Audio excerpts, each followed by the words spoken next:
Assalamualaikum warahmatullahi. Alhamdulillah. Alhamdulillahilladzi hadana li hadza wa ma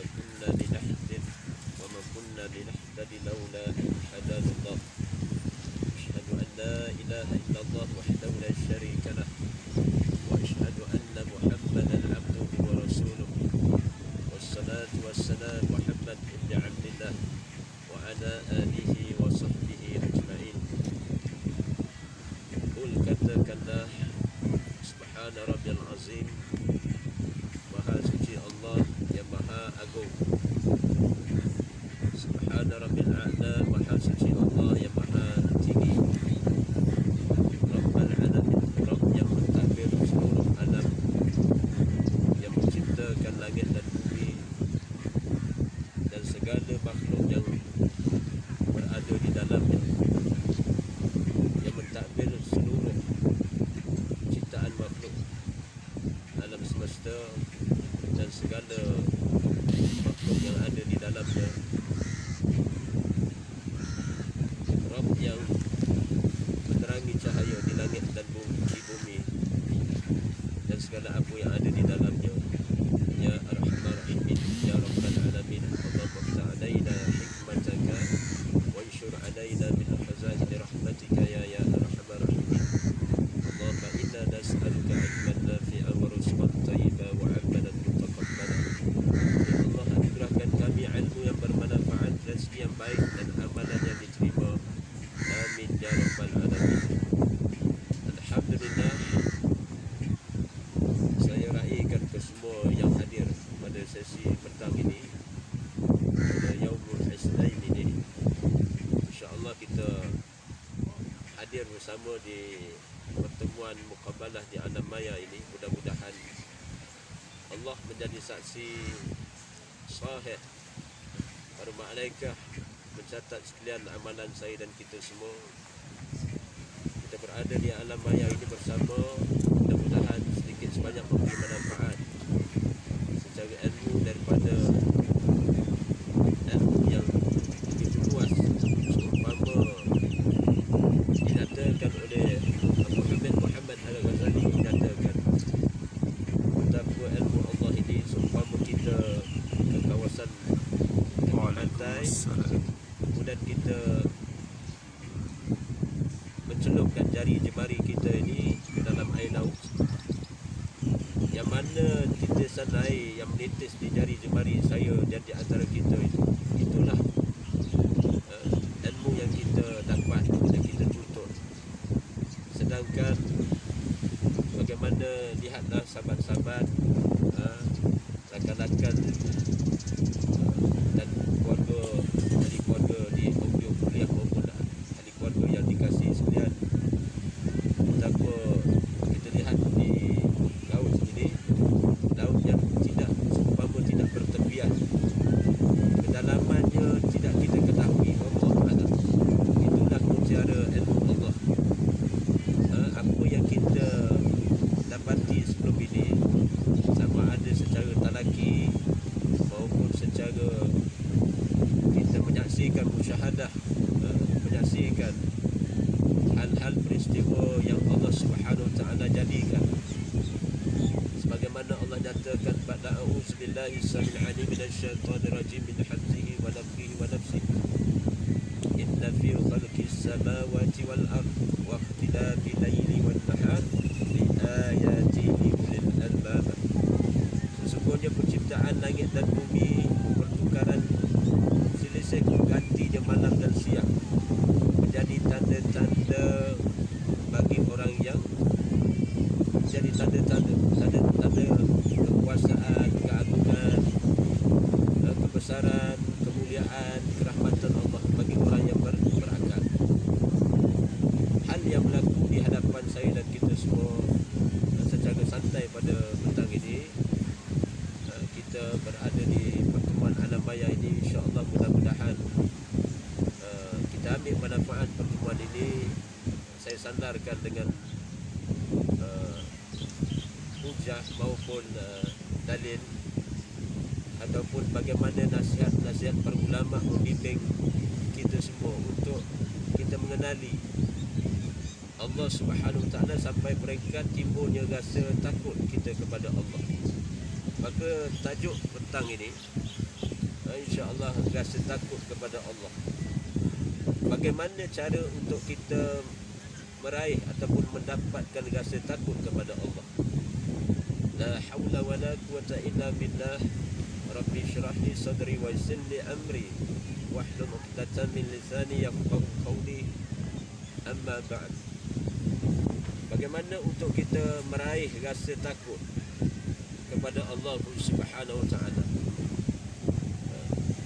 Sedangkan isu takwa di antara pengertiannya iaitu timbulnya rasa takut kepada Allah. Di antara juzuk takwa, at-taqwa hahuna, takwa ini ada di dalam dada kita, di dalam qalbu kita. Tidak ada siapa yang boleh sukat kira, tidak ada sesiapa yang mampu menafsirkan melainkan dengan ilmu Allah Subhanahu Wa Taala, di neraca ilmu Allah Subhanahu Wa Taala. Baik, maka petang ini saya merujuk satu kitab, bagaimana kitab ini dengan maksud Madaris As-Salikin, bagaimana perjalanan musafir kita menuju Allah Subhanahu Wa Taala Azza wa Jalla. Maka dinyatakan bagaimana untuk memperolehi rasa takut kepada Allah. Pertamanya iaitu ada beberapa langkah yang berkaitan untuk memupuk rasa takut kepada Allah ini. Iaitu yang pertamanya, kita mengingati betapa lemahnya diri saya ataupun di antara kita, dan betapa maha berkuasanya Allah Subhanahu Wa Taala. Baik, ini maksud yang pertama.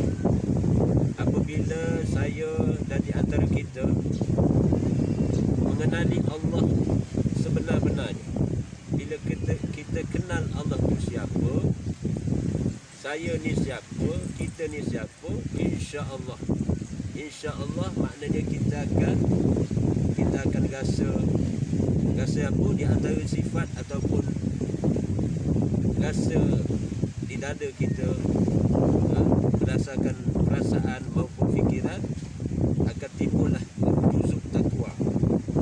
Iaitu juzuk takwa yang saya maksudkan akan ada rasa takut kepada Allah bila kita kenal Allah itu siapa. Allah yang kita azimkan, Allahu Akbar.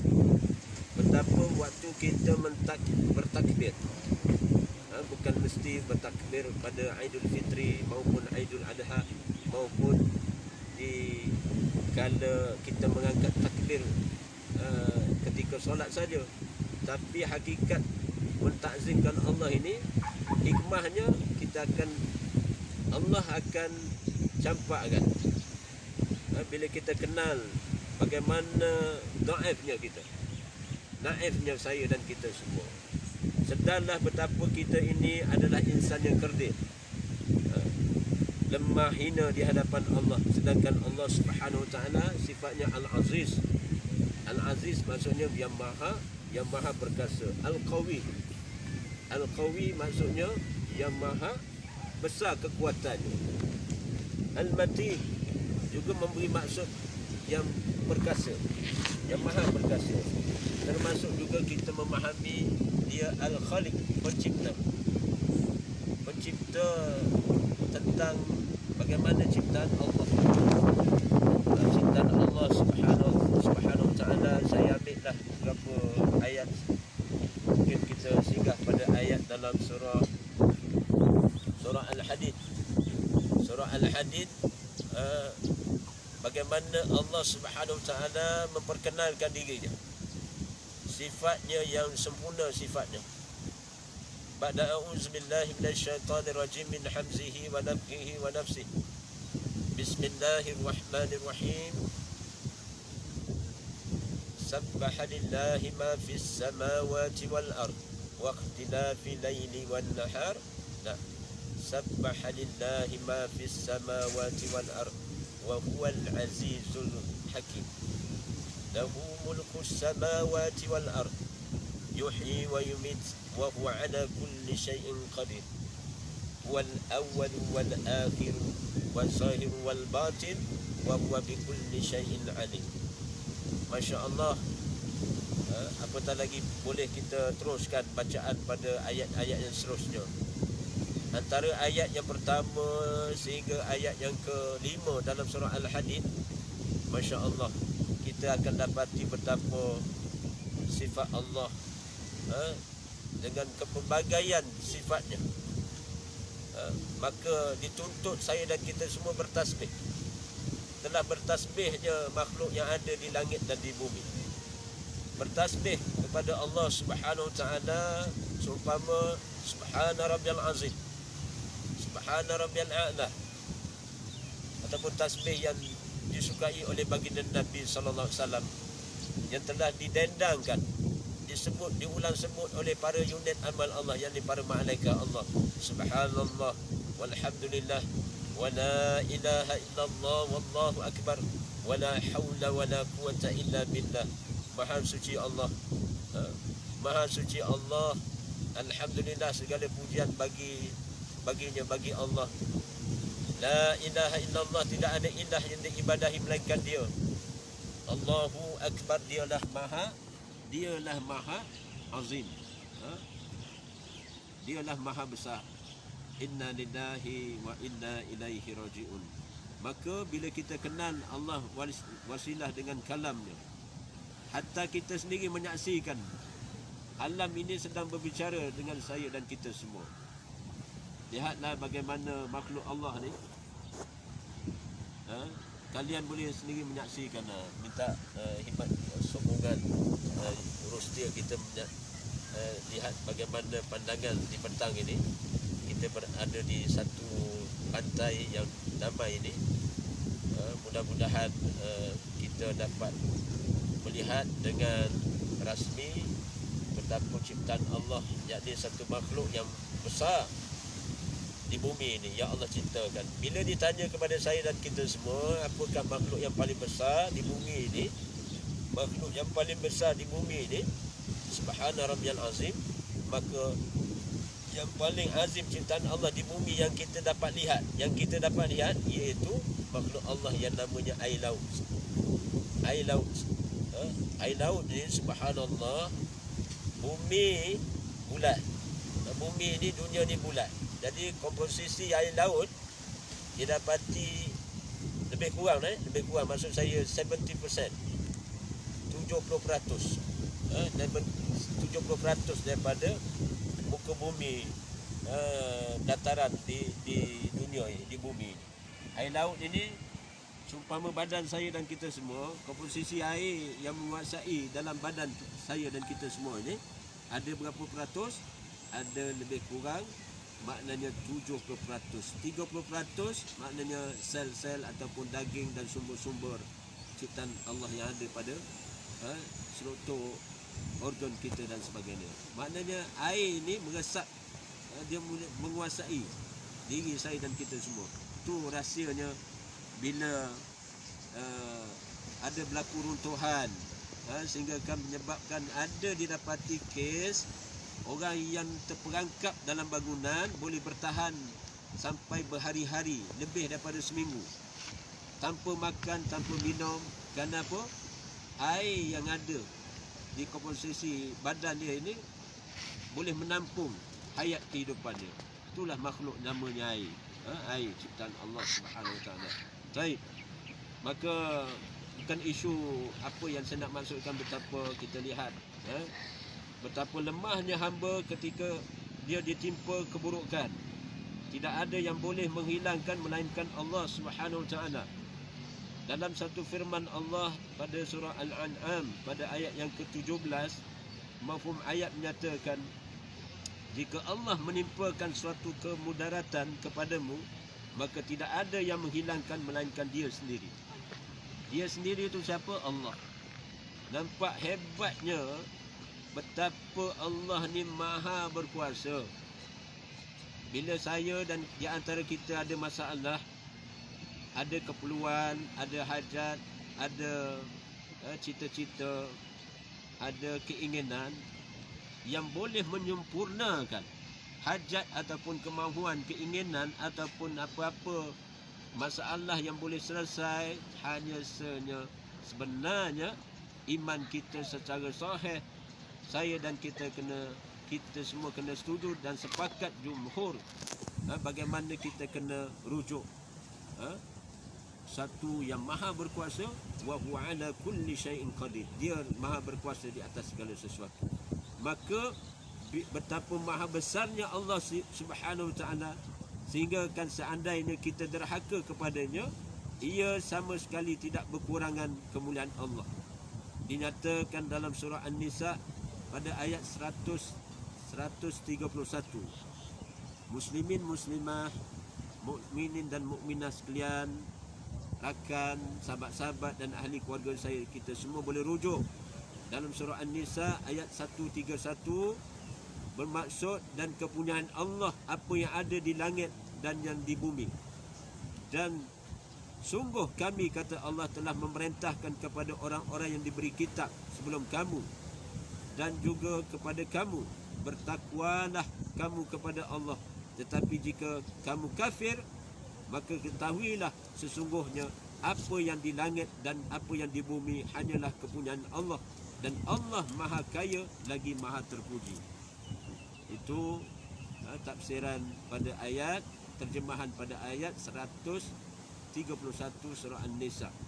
Memberi faham kepada saya, bila kita memahami hakikat betapa Allah ni maha besar, pergantungan harap kita hanya kepada Allah, insya-Allah. Di situlah akan timbulnya rasa takut, juzuk rasa takwa dalam dada kita. Baik, itu maksud yang pertama. Maka yang kedua pada petang ini, iaitu untuk mendapatkan rasa takut kepada Allah, maka hendaklah kita mengambil langkah, iaitu yang keduanya, memupuk rasa cinta kepada Allah. Memupuk rasa cinta kepada Allah. Diandaikan, diumpamakan seumpama dua orang yang saling cinta menyintai. Dalam perasaan cintanya itu pada masa yang sama juga akan timbul rasa takut. Takut kerana apa? Iaitu takut kerana rasa bimbang. Takut hilang rasa cinta antara satu sama lain. Ini perumpamaan. Bagaimana orang yang bercinta, di samping dia rasa seronok, dia berasa syok, dia rasa gairah bercinta. Jadi di antara kita tentu ada pengalaman masing-masing, pengalaman masing-masing kepada orang yang dikasihi, disayangi, dicintai. Dalam masa kita bercinta tu, inna lillahi wa inna ilaihi raji'un. Rasa apa? Rasa bimbang kan? Rasa takut apa? Takut bercerai kasih, kehilangan orang yang tersayang. Begitulah juga rasa cinta hamba kepada Allah. Hamba yang menyintai Allah dengan tulus, berharap Allah pun menyintai dan reda kepadanya. Oleh yang demikian, dia akan sentiasa berhati-hati untuk tidak melakukan perkara yang dapat membuatkan Allah tidak reda kepadanya. Masya Allah, sesuatu itu dengan kehendak Allah. Nukilan Al-Imam Ibn Al-Qayyim Az-Zawjiyah rahimahullah menyatakan betapa di kalangan sifat hamba, ada hamba yang bersifat maknanya dia nak meraih redha Allah.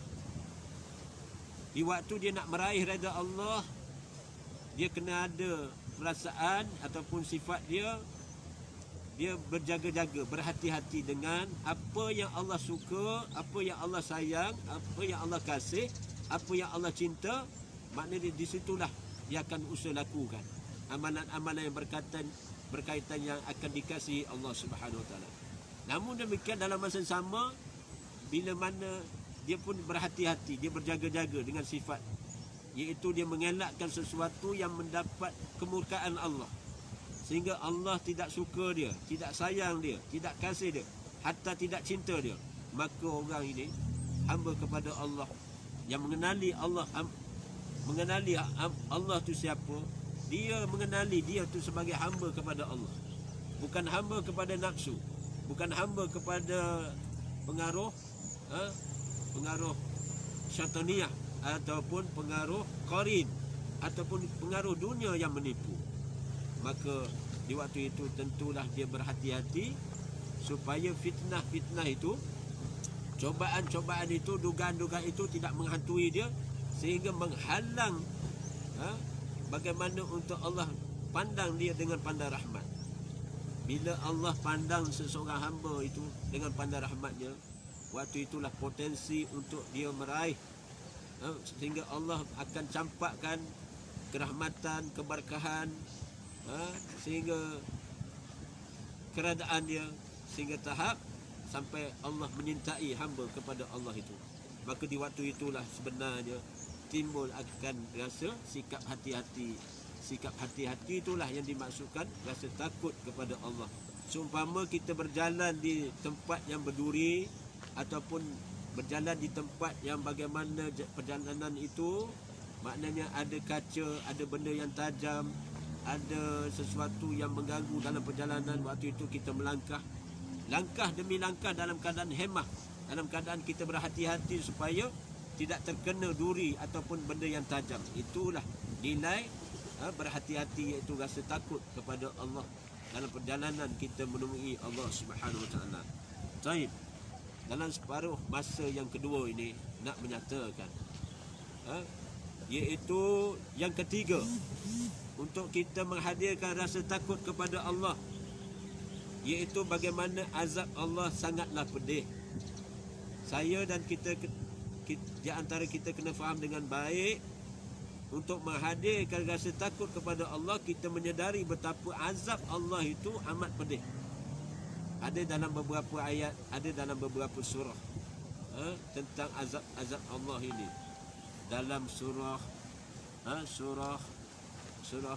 Al-Waqi'ah pun ada, Suratul Mulk pun ada, dan di kebanyakan surah adanya peringatan-peringatan, peringatan Allah tentang azab Allah yang telah termaktub dalam Al-Quran. Bagaimana Allah telah hukum dalam surah Al-Fajr dan suratul Fajr pun ada. Siapa yang ingat, cuba ingat kembali. Ba'da a'udzubillahi minasyaitonirrajim min hamzihi wa nafthihi wa nafsihi. Wa fir'auna zil autad allazina taghaw fil bilad فأكثروا فيها الفساد فصب عليهم ربك صوت عذاب سبحان ربي العظيم والعياذ بالله. Nampak? فصب عليهم ربك صوت عذاب. Betapa azabnya, azab Allah begitu dahsyat apabila Allah hukum satu pembalasan seumpama pada kaum Fir'aun, kaum Ad, kaum Samud dan sebagainya. Subhana rabbiyal azim. Kita dapati, ingatlah satu perkara, bahawasanya azab Allah itu sangatlah pedih, yang disediakan bagi orang-orang yang melanggar aturan agamanya. Dan hendaklah kita takut kepada neraka Allah, yang tidak boleh dibayangkan betapa ngerinya di sana. Allah Subhanahu Wa Taala telah menyatakan firman-Nya seumpama dalam suratul Tahrim ayat yang ke-6, Ya ayyuhallazina amanu qu anfusakum wa ahlikum nara. Sehingga Allah nyatakan, wahai orang yang beriman, peliharalah diri kamu dan ahli keluarga kamu daripada neraka peliharalah diri kamu dan keluarga kamu daripada neraka yang bahan-bahan bakarannya manusia dan batu. Neraka itu dijaga dan dikawal oleh malaikat-malaikat yang kasar layanannya. Mereka tidak menderhaka kepada Allah dalam segala yang diperintahkannya kepada mereka, dan mereka pula tetap melakukan segala yang diperintahkan. Surah Tahrim ayat 6. Allahu Rabbi wal iyazubillah. Bila kita dengar kisah-kisah seumpama keadaan neraka tu, neraka ni satu makhluk yang azim. Di antara ciptaan Allah yang besar iaitu neraka. Bayangkan malaikat ada dalam neraka. Malaikat apa? Malaikat Zabaniyah. Malaikat Malik yang menjaga neraka. Malaikat Sensor, Malaikat Zabaniyah. malaikat Zabaniyah tu boleh hidup dalam neraka. Bayangkan bila hidup dalam neraka, Allah izin perkara tu berlaku. Subhanallah, malaikat tu sendiri saiznya begitu besar. Maknanya neraka ni pun, ya Allahu Rabbi, begitu azim ciptaannya. Jadi bila kita mendengar ataupun kita sendiri membaca kalam Allah, ataupun kita mendengar ada di antara kita membaca ayat-ayat Allah, ataupun kita membaca terjemahan Al-Quran dan sebagainya, bila jumpa ayat-ayat semua ini, apatah lagi juga termasuk juga kita sendiri menyaksikan ada kalanya dalam kehidupan kita ni Allah bayar tunai bila kita melakukan sesuatu yang something wrong, seumpama maksiat, mungkar, dan maknanya sesuatu yang menyalahi syariat Allah. Kadang-kadang kita dapati Allah bayar tunai. Saya rekodkan, saya masih ingat kisah yang benar beberapa kejadian pasangan lelaki dan perempuan, couple romantik. Waktu itu di pantai lah, sebeginilah pantai. Waktu petang tiba-tiba hujan turun renyai-renyai. Jadi permulaan itu maknanya sebelum hujan turun tu, lelaki dan perempuan ni orang Kelantan sebut gawe. Pakwa dan makwa. Orang Johor kata pakwa dengan makwa. Dia berjalan tepi pantai, dia couple romantik. Ni biasa, kawasan pantai ni dia ada couple romantik. Jadi mudah-mudahan couple yang romantik itu suami dan isteri, bukan boyfriend dan girlfriend. You all understand? Nak menyatakan apa? Subhanallah. Dia berjalan, jadi waktu tu yang perempuan ni sedang telefon, main telefon biasalah. Anak-anak muda termasuk kita pun ada juga main telefon, buka tutup telefon. Tapi waktu itu dua pasangan ini, dia berpasangan couple romantik di tepi pantai. Tiba-tiba hujan genyai. Jadi hujan mulai turun dengan lebatnya. Waktu itulah apa yang berlaku, tiba-tiba satu kejadian benar-benar berlaku, iaitu panah, petir, subhanallah, petir berdetum sehingga kan mengenai si girlfriend dia. Petir itu betul-betul maknanya berhampiran mengenai, berhampiran ataupun kena kepada sasarannya, iaitu maknanya sama ada berhampiran dengan si perempuan tadi. Subhanallah, apa yang berlaku, situlah kejadian yang benar-benar berlaku. Inna lillahi wa inna ilaihi raji'un. Masuk surat khabar, dua orang lelaki dan perempuan, teman lelaki dan teman perempuan, tiba-tiba kejadian itu berlakunya maknanya mati, kematian menjemput tanpa diundang. Dan ada kejadian yang benar-benar berlaku di tempat yang lain.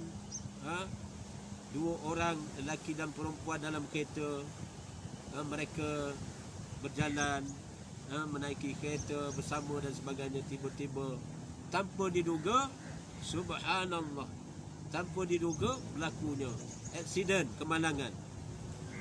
Kedua-duanya kembali ke rahmatullah. Inna lillahi wa inna ilaihi raji'un.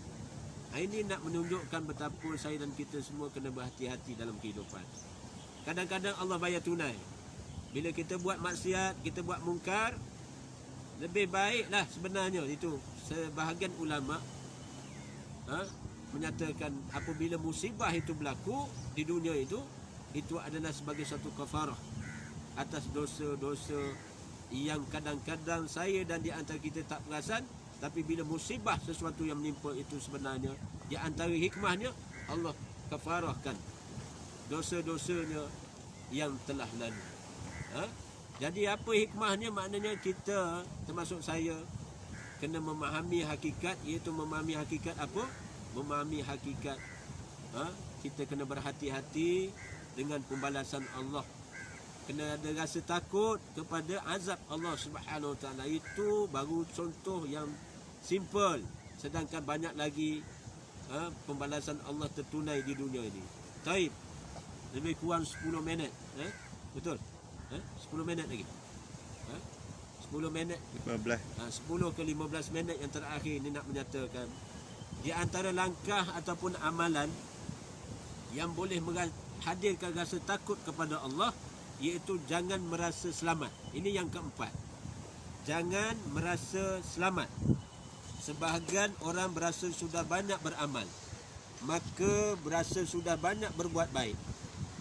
Mereka berasa sudah banyak berbuat baik. Mereka ada di antara insan merasa dia sudah bertakwa, sehingga kan dia pun berasa Allah tidak mungkin mengazabnya. Hilang darinya rasa takut ataupun kurang rasa takut kepada Allah Subhanahu Wa Taala. Sedangkan bagaimana firman Allah tentang manusia yang demikian disebut dalam surah Al-A'raf pada ayat yang ke-99. Mafhum ayat ini menyatakan, patutkah mereka bersukaria? Patutkah mereka yakni bersukaria sehingga mereka berasa aman akan rancangan buruk, yakni balasan azab yang diatur oleh Allah Subhanahu Wa Taala. Kerana sebenarnya tidak ada yang berasa aman daripada rancangan buruk, yakni balasan azab yang diatur oleh Allah itu, melainkan orang-orang yang rugi.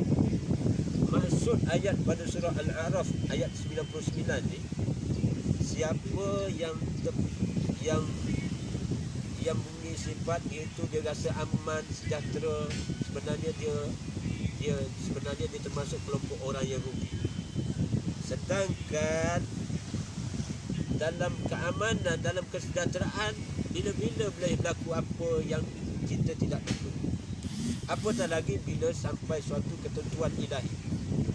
Apatah lagi kalau sekiranya orang yang ditimpa musibah, sesuatu musibah, sesuatu yang menimpa itu ataupun bala dan sebagainya, sebenarnya dalam keadaan Allah murka pada dia. Itu waliyahzubillah. Saya sendiri dan kita semua jangan rasa, orang Kelantan panggil jangan rasa sedap dulu. Sendiri kita panggil nama kita Zul. Zul, kamu sendiri, kamu berasa risau. Apakah kamu rasa cukup dah bertakwa? Apakah kamu Zul telah rasa aman sejahtera? Kamu dah beriman, dah beramal soleh? Apakah kamu rasa seumpama begitu? Kita boleh persoalkan iman kita kepada Allah. Dada kita ini kita tanya pada diri kita sendiri. Adalah jalan yang lebih selamat, iaitu kita letak di atas paru-paru iman. Kerana kebarangkalian yang kita tak sedar. Kita tak tahu mana amal yang Allah redha, mana kebajikan yang Allah terima. Kita tak tahu. Kita sendiri pun kadang-kadang tak tahu kita ni siapa sebenarnya. Tapi bila kita bertenang menghadap Allah dengan beristighfar, astagfirullah, kemudian kita minta Allah beri petunjuk. Allahumma inni as'aluka al-huda wal tuqa wal afafa wal ghina. Wahai Allah, ini satu doa. Setelah saya ulang sebut di beberapa siri kuliah yang lain, tapi petang ni juga saya sebut supaya dapat diamalkan kauliat Nabi SAW. Cuba kalian pun berdoa seumpama Rasulullah berdoa, cuba ikut pelan-pelan. Allahumma inni as'aluka al-huda wal tuqa wal afafa wal ghina. Allahumma inni as'aluka al-huda wal tuqa wal afafa wal ghina. Wahai Allah, kurniakanlah aku petunjuk dan ketakwaan dan pemeliharaan dan kecukupan. Nak syarah panjang, tapi huda tu mudah kita faham, maknanya petunjuk. Minta Allah beri petunjuk dalam urusan kita, semua urusan kita. Perjalanan kita ni sebenarnya dalam perjalanan menuju ke hadirat Allah. Musafir yang jauh, jaraknya begitu jauh, perjalanannya begitu menguji iman kita. Dan kita transit saja di dunia ni, perjalanan kita masih jauh. Kita akan singgah transit di Yaumul Barzakh. Dalam tanah kubur di sana ada satu alam barzakh. Kemudian kita akan berlakunya hari kebangkitan. Yaumuddin, Yaumul Mahsyar, Yaumul Akhir. Subhanallah, akan sampai kepada satu timbangan mizan. Kemudian Masya Allah, Subhana Rabbiyal Azim, akan sampai ke titian sirat. Sana nak sampai ke syurga yang kekal abadi. dalam perjalanan nak menempuh alam syurga itu di bawah di neraka Allah. Kita kena meniti di titian sirat. Mudah-mudahan Allah terima doa kita seumpama waktu kita baca suratul Fatihah. Ihdinas siratal mustaqim. Ihdinas siratal mustaqim. Tunjukilah kami jalan yang lurus. Jalan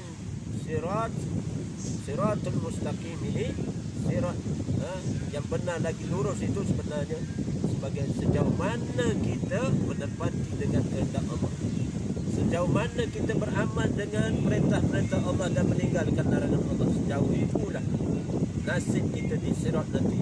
Bila mana ada amal-amal kebajikan, amal-amal ketaatan kita, amal-amal yang kita lakukan sampai tahap Allah terima dan Allah redha, situlah Allah akan tukar ganti dengan pembalasan.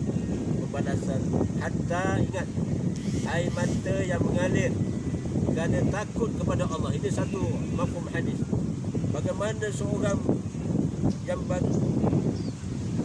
Rasulullah mengisyaratkan kepada para sahabat di waktu kejadian, di antara kejadian yang berlaku ketika peristiwa manusia diumbatkan dalam neraka, tiba-tiba ada seorang di antara manusia ini ketika dia dikategorikan sebagai ahli neraka, malaikat dah rasmi keluar keputusan memang dia ahli neraka. Maka dalam sesi pembalasan, malaikat mencampakkan dia ke dalam neraka.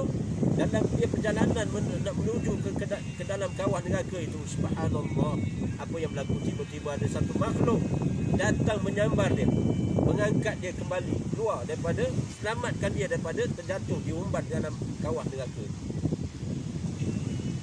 Rasulullah menyatakan makhluk itu dirupa paraskan dengan maksud apa? Iaitu air mata yang mengalir kerana takutkan Allah.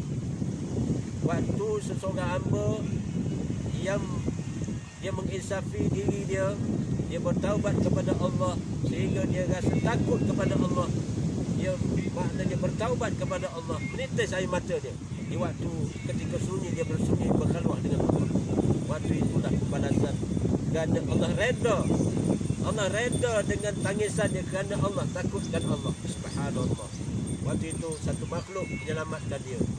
Air mata itulah yang ditukar ganti sebagai makhluk yang menyelamatkan dia ketika hari pembalasan itu. Alhamdulillah, Masya Allah.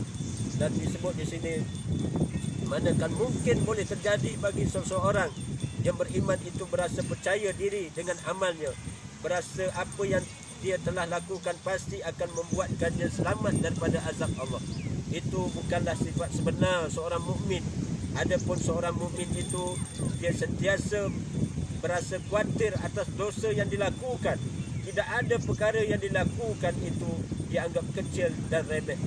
Sehingga kan satu peringatan buat saya dan kita semua, Abdullah bin Mas'ud radhiyallahu anhu menyatakan satu hadis riwayat Al-Bukhari pada hadis 6308 menyatakan, mafhum hadis qala Rasulullah SAW, mafhum hadis menyatakan seseorang yang beriman melihat dosa-dosanya ibarat seumpama dia sedang duduk di bawah satu gunung, di bawah satu gunung yang akan runtuh. Dia khawatir akan tertimpa padanya. Sedangkan orang kafir, yakni ahli maksiat, orang fajir, sedangkan orang fajir, muhajir ataupun orang fajir, yang disebut fajir ini iaitu ahli maksiat, melihat dosanya bagaikan lalat yang menghinggapi di hidung. Termasuk orang munafik, dia melihat dosa ni seumpama seekor lalat singgah di hidung, dia tepis, dia mudah, dia anggap dosa ni ringan, remeh-temeh. Sedangkan orang mukmin, bila dia rasa dia melakukan satu amal yang dia rasa tak sedap duduk, dia rasa tak selesa dan sebagainya, dia rasa tak tenang, dia anggap kerana apa yang timbul pada perasaan dan fikirannya seumpama sesuatu yang bersalahan dengan syariat. Apabila dia terjebak ataupun dia tergelincir ataupun dia tersalah lakukan, dia seumpama kesalahan itu seumpama gunung yang berada di atas kepalanya, bila-bila masa saja boleh gunung. Apatah lagi kalau dia memang betul-betul melakukan kesalahan. Jadi waktu itu dia segera memohon ampun kepada Allah Subhanahu Wa Taala. Dan minat yang terakhir ni nak menyatakan yang kelima yang terakhir pada petang ini, iaitu untuk mendapatkan rasa takut kepada Allah. Iaitu jangan berputus asa. Jangan berputus asa dengan rahmat Allah. Seorang mukmin sentiasa memiliki rasa takut kepada Allah. Namun bukan berarti rasa takut itu menyebabkan kita putus asa dari rahmatnya, sehingga kita merasa tidak akan diampuni, merasa amal kita sia-sia, merasa pasti akan masuk ke dalam neraka dan banyak lagi. Ini sebenarnya tidak benar. Keimanan yang sempurna kepada Allah memerlukan kita untuk memiliki kedua-dua perasaan, iaitu rasa takut, al-khawf, dan rasa mengharap, itu ar-raja. Ar-raja maksudnya perasaan mengharap. Dengan berputus asa terhadap rahmat Allah, seakan-akan seseorang itu mengingkari bahawasanya Allah itu sifatnya Ar-Rahman, sifat Allah Ar-Rahim. Maka kulasah pada petang ini, kesimpulan pada petang ini, iaitu apa? Kita kena ada rasa al-khawf, itu rasa takut kepada Allah. Kemudian dalam masa sama kita ada sifat apa? Perasaan kita ar-raja, sifat mengharap dengan belas kasihan Allah, dengan rahmat Allah. Rabbana atina min ladunka rahmah. Itu satu doa. Kita boleh minta dengan rahmat Allah, dari sisi Allah, dengan rahmat Allah. Segala urusan sebenarnya selesai dengan rahmat Allah. Segala sesuatu yang menimpa boleh kita nampak jalan pulang untuk kembali kepada fitrah agama Allah. Disebut Aid. Aid ini maksudnya Aidul Fitri, maksudnya kembali kepada fitrah. Maka dengan perasaan apa? Dan dengan mantap, iaitu satu, takut kepada Allah, dua, ar-raja. Ar-raja ini rasa mengharap. Mudah-mudahan Allah pandang kita dengan pandang rahmat. Dan dinyatakan oleh Al-Hasan Al-Basri, iaitu ar-raja dan al-khawf itu adalah kenderaan seorang mukmin. Dua kenderaan, dua sayap yang boleh kita guna pakai untuk kita menghadap kepada keredaan Allah Subhanahu Wa Taala. Maka akhirnya pada petang ini, Masya Allah, sesuatu itu dengan kehendak Allah. Kalian boleh ingat balik 5 maksud pada petang ini, 5 intipati untuk mendapatkan rasa takut kepada Allah. Telah saya bentangkan kelima-lima tadi dengan secara nukilan kitab ini. Subhanallah, bagaimana sebagai satu timbal balik pada bicara petang ini. Subhanallah.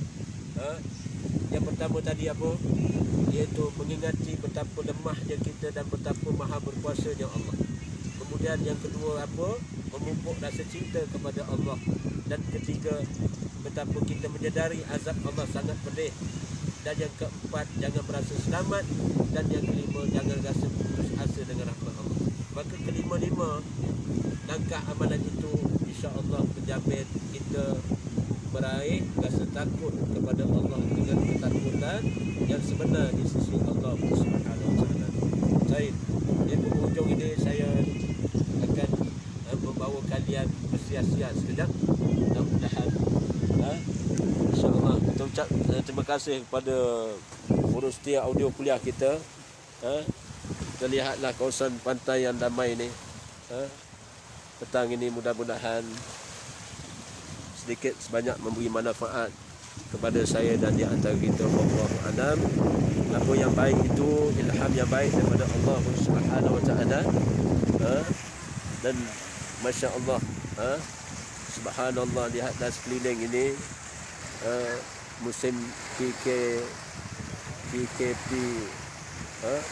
Alhamdulillah, barakallahu fiha, barakallahu fikum. Mudah-mudahan pada saya dan kita semua, nikmat Allah yang terbentang luas ini kita ucap subhana rabbiyal azim. Maha suci Allah yang maha agung, maha suci Allah subhana rabbiyal a'la. Maha suci Allah yang maha tinggi. Langit Allah ciptakan tinggi, terbentang tinggi di depan mata saya dan kita semua. Laut yang begitu dalam, bicaranya tidak bertepian, subhanallah. Dan bila kita tengok laut, kalau ada kapal lah, boleh juga kita ambil ikut gambaran bagaimana di sana ada kapal. Saya cuba besarkan sedikit. Bila kita jumpa seumpama kenderaan yang disebut sebagai kapal ini, kita boleh sebut nama Allah, yakni Ya Rahman. Ya Rahman. Kerana apa? Sifat pemurahnya Allah menampungkan satu besi, berat besi itu, kemudian ada sebilangan manusia, feri ataupun kapal itu boleh menampung di lautan dengan sifat pemurahnya Allah Subhanahu Wa Taala. Seumpama kita lihat bila nampak burung sebenarnya, kita kena kita di antara tasbih ataupun kalimah yang boleh kita sebut iaitu kalimah Ya Rahman.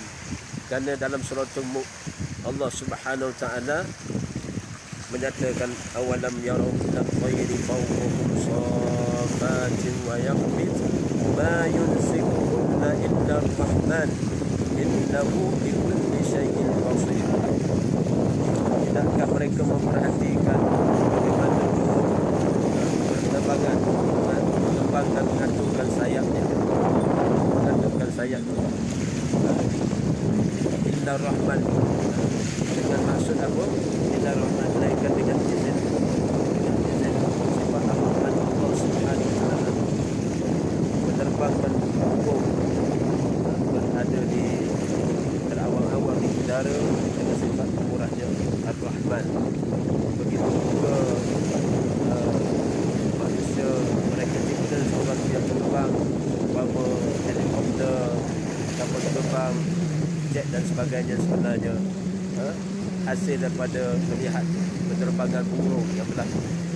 Maka di waktu itulah sifat Allah Al-Khaliq, kita sebagai insan yang berakal, berilmu, Masya Allah, kita boleh menyatakan sifat Ar-Rahman itu ketika kita melihat satu yang terapung di lautan, seumpama feri tadi. Feri ini sifatnya boleh terbang, boleh terapung di lautan, sedangkan kapasiti manusia berada di laut, di dalam kapal ataupun feri itu. Subhanallah. Maknanya apa? Kita sebutlah sifat Ya Rahman, Ya Rahman. Bila kita tengok langit, telah dinyatakan dengan rasmi dalam surah Al-Mulk juga pada ayat yang ketiga, Allazi khalaqa sab'a samawatin tibaqa ma tara fi khalqir rahman min tafawut farji'il basara hal tara min futur. Nampak bagaimana Allah Subhanahu Wa Taala, dia yang menciptakan langit bertingkat-tingkat, ciptaan Allah, sehingga Allah Subhanahu Wa Taala menghendaki kita pandanglah langit untuk sekian kalinya. Kemudian Allah Subhanahu Wa Taala mengulangi supaya kita pandang kali kedua langit itu. Langit yang Allah ciptakan ini sebenarnya langit itu ciptaan yang tidak ada cacat celanya. Para saintis melihat kejadian ciptaan Allah langit ini sebenarnya tak ada cacat celanya. Keseimbangan pada alam semesta ini begitu azim penciptanya Al-Khaliq. Bagaimana teknik, uslub, pendekatan Allah sengaja tanya supaya Allah cabar manusia ini supaya lihatlah ciptaannya, apakah ada cacat celanya, ketidakseimbangan pada langit, sedangkan langit terbukti di depan mata makhluk ciptaan Allah, yakni insan, saya dan kita semuanya kena tawajuh kepada Allah Subhanahu Rabbiyal A'la. Maha suci Allah yang menciptakan langit. Sebenarnya ulangan untuk kedua kali sebagai pandangan itu untuk menyatakan nada saya dan kita semua kena insaf betapa Allah dah pencipta alam ini yang begitu azim. Kita sendiri kena merenung diri kita tidak sempurna. Ketika kita bertasbih sebenarnya kita merenung kesempurnaan sifat Allah dan kita natijahkan, maknanya kelemahan diri saya dan di antara kita, lemahnya kita, dhaifnya kita dalam kehidupan kita yang perlunya kita bergantung harap kepada Allah Subhanahu Wa Taala. Saya sekadar ini pada petang ini, mudah-mudahan sekalian yang menyaksikan ini dapat berkirim salam ahli keluarga saya dan di antara sahabat-sahabat kita semua. Subhanallah, dapat hebatkan rakaman ini, rakaman ini dalam keadaan boleh hebatkan kepada sahabat-sahabat yang lain. Mudah-mudahan ada manfaatnya. Di tepi pantai Mustafa Ali, terima kasih semua yang menyaksikan. Kirim salam semua. Siti Rafazan, Acu Anis, Masya Allah, termasuk beberapa penama di sini bersama dengan saya menyaksikan. Siti Ramzan juga, Irma, Mas dan sebagainya lah. Tak terbaca cinta kasih Asni, kelihatan ramai juga yang hadir pada petang ini. Masya Allah. Mudah-mudahan saya dan kita semua dapat manfaat dari sisi Allah Subhanahu wa taala. Subhanallah walhamdulillah wa la ilaha illallah wallahu akbar wa la haula wa la quwata illa billah. Allahumma ighfir lana, Allahumma arhamna, Allahumma arzuqna, la haula wa la quwata illa billah. Wabillahi taufiq wal hidayah. Wassalamualaikum warahmatullahi barakallahu fiikum. Siru ala barakatillah.